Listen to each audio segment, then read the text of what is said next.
ভরা মৌসুমে চাঁদপুরের বিভিন্ন নদীতে ইলিশে দেখা নেই। মাছের আশায় নদীতে জাল ফেলেও অনেক জেলেকে ফিরতে হচ্ছে খালি হাতে। মাছ কি পাই নাই, মাছ নাই, মাছ হই নাই গাঙ্গ, মাছ বসে পাই না, অনেক খুব কষ্টে আছে আর কি। কোনোদিন তেলের টিয়া আইয়ে, কোনোদিন তেলের টিয়া জানা তাই।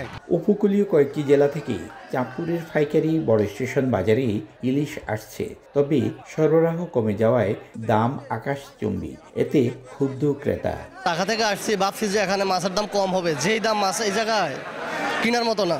দামটা তো বেশি চাচ্ছে, আমাদেরকে বাইরের দেখে চাচ্ছে বেশি। আমরা মাছ পাই কম জেলেরা, এই জন্য দাম একটু বেশি। এদিকে ইলিশের দাম সহনীয় পর্যায়ে রাখতে যেসব জেলায় ইলিশের পাইকারি কেনাবেচা হয় সেই সব জেলায় একই দাম নির্ধারণ করার বিষয়ে উদ্যোগ নিয়েছেন চাঁদপুর জেলা প্রশাসন। তবে এ নিয়ে খুশি নন ব্যবসায়ীরা। এটা সম্ভব না, দাম কিভাবে নির্ধারণ করব, কারণ এটা কাঁচা মাল, পচনশীল। আজকে মাছের বাজারে ধরেন এক জায়গায় একটা মাছ উঠাইলাম, এটার দাম হবে 50,000, এখন প্রশাসন নির্ধারণ করে দিল 30,000।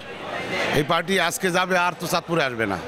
এটা করতে হলে সারা বাংলাদেশে একসাথে করতে হবে। মিনিস্ট্রি যদি এটা একটা উদ্যোগ নেয়, ইলিশের একটা দর দাম যদি তারা একটা লিমিট করে দেয়, আমাদের ক্রেতারা উপকৃত হবে এবং আমরা স্বল্প মূল্যে ইলিশ পাবো। সেই জন্যই আমরা এই জেলা প্রশাসন এই উদ্যোগটা নিয়েছি।